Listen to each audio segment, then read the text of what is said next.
Hello again guys, and welcome back to another Big Al's Big Workout. And today's chest and triceps, which I did a little while back. We start off with 60 kilos, 135 pounds, just as a nice easy warm up. As you'll see, as we go throughout this workout, we'll progress with heavier and heavier weights until I reach my sort of main working target of 160 kilograms. And then you'll notice then I'll do a back off set, so I do pyramids and reverse pyramids essentially. So on the first pyramid set, we're going now up to 100 kilograms, which is 220 pounds, and we're just really trying to stretch the muscles up as much as possible. We're trying to warm them up, and the way that, of course, I'm trying to stretch them at that point was by resting it on my chest with a nice long pause. Whereas this will be a bit more of a contrast, will be a bit more of an explosive lift on 100 kilograms again.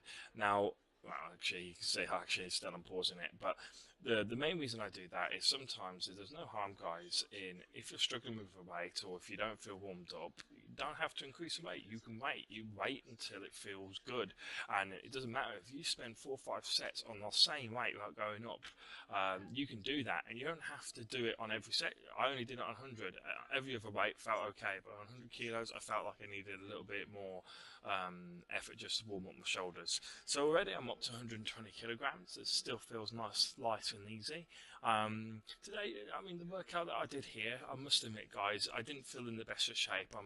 As you guys have, if you've seen in my videos recently, know that I've been having a bit of a cold, a bit of flu and stuff. It's just typical winter sort of flus and colds and everything like that. It just happens when you live in a cold climate. You get ill from time to time, but it doesn't mean that I'm sort of excused from training. I just have to change my workouts a little bit. So I try to keep the repage and the volume work down a wee bit, and I try to keep the cardiovascular down a little bit. But it doesn't mean I don't have to lift weight and still have a workout. No, you just adapt your workout according to the needs of your body. Otherwise, you just have to skip the workout, and that's no option. Right, well, 150 kilograms, 330 pounds. So we're getting near our sort of maximum working weight of 160. So got to start keeping this serious now, of course, because I haven't got a spot. I'm not 100% certain how I'm going to lift it, how easy it's going to be. I've got to take it seriously, as you saw there. But now we're up to our working weight of 160 kilograms. I want to get as many reps on here as possible. Ain't going to be many. It might only be one, as you'll see. I actually do manage to. I think I doubled this, as I say, about a week ago when I did this particular lift, but. As you can see, doubling it, when I did it, I took risks. I knew it was going to be risky doing that, especially in a spot. Could have decapitated myself quite easily, but sometimes, hey ho, you got to do it, especially when the camera's in front of you.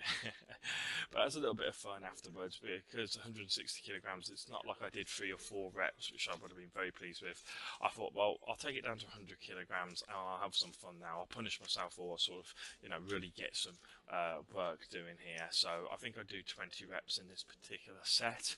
My personal best is, I think it's either 32 or 34 if I remember off the top of my head. So obviously I'm not going to be able to get in the 30s like I would do if I was fresh, but still getting 20 reps after suddenly going really heavy. It's a sudden shock to the system. I mean, 100 kilograms, 220 pounds is still a heavy weight. It's still working the body, but the sudden drop from 160 down to 100, it feels really light.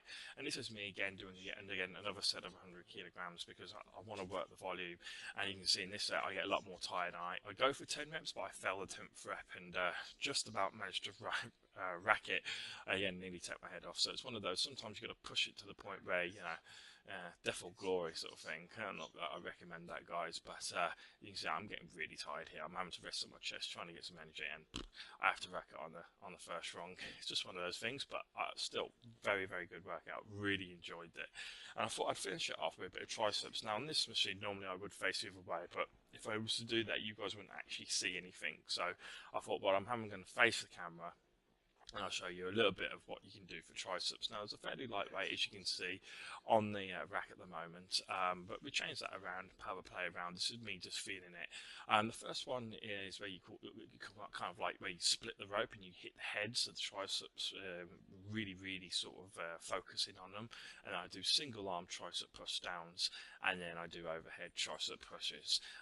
Basic movements, but of course what I wanted to do with this is not just do the same thing again and again and again, or at least not in the same order. So the next time you see me in a minute when the camera changes, you'll see that I actually do the same exercises but in the opposite way round. So again, I'm shocking the muscles, not getting them too used to a particular routine. I'm actually going to start here with the overhead tricep push ups, and you can see I've significantly changed the weight. I'm changing the weight according to the movement. This is a particularly strong movement. You can shift a lot of weight with this, so I've put, if not the full stack, close to the full stack on, about 3/4 of the stack roughly, or 8 or 10ths of the stack. But then I'm making it suddenly light, and this is what I love to do. I love to hit the body with light, heavy, light, heavy, light, heavy, heavy, heavy, heavy, light, light kind of thing, because it's all about the shock factor. If you read any of Arnold Schwarzenegger's books, such as the Encyclopedia of Modern Bodybuilding, he will go on about shock therapy. It's all about shocking your muscles into growth. It's part and parcel of bodybuilding, and that's what I like to incorporate, even though I'm not really a bodybuilder. It's what I like to incorporate into my training. Now, it's,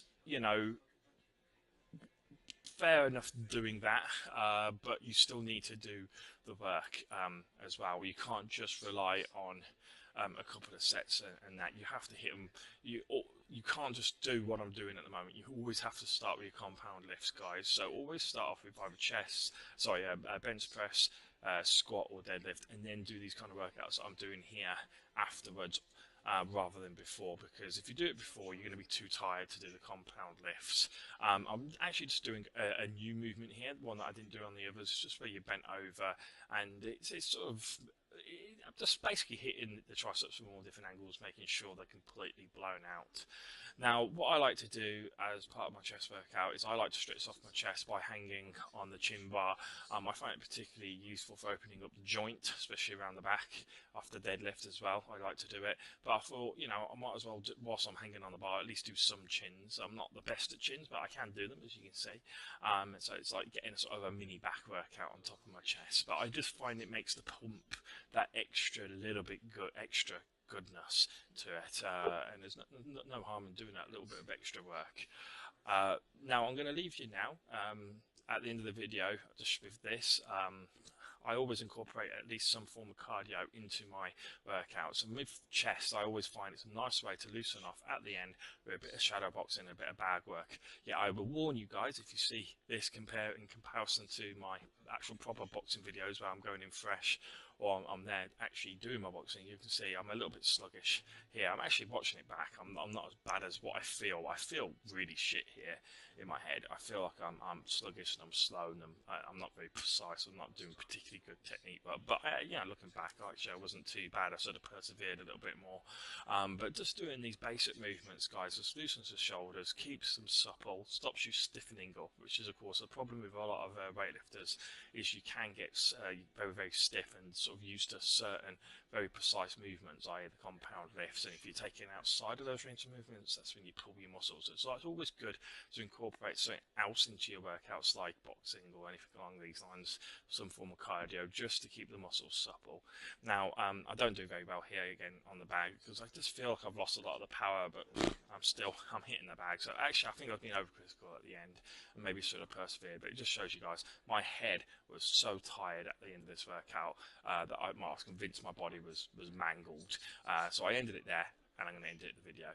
Nice one. Cheers.